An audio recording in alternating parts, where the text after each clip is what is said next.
Magandang buhay sa lahat. Liza Soberano New Update.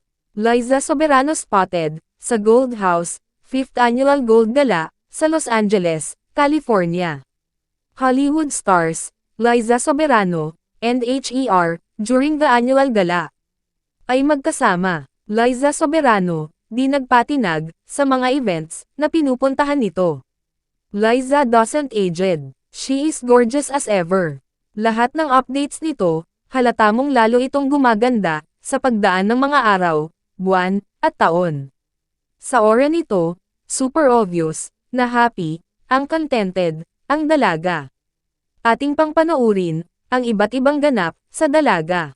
At ganun din syempre, ang kanyang ex-boyfriend, na si Enrique Hill. Parehas na naka-move on na, ang dalawa. Parehas na masaya, sa bawat yugto, ng kanilang buhay.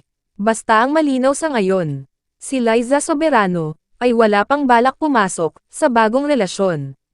Ang estado ni na Enrique Hill, at Liza Soberano, ay masasabi nating tahimik, masaya. At kontento na sila, kung ano ang meron, sila ngayon. Walang batuhan ng salita, walang parinigan, tinanggap nila pareho, ang pangyayari, na di nila inaasahan, sa kanilang buhay pag-ibig. Kung may komento kayo guys, feel free to comment down. Yeah, yeah.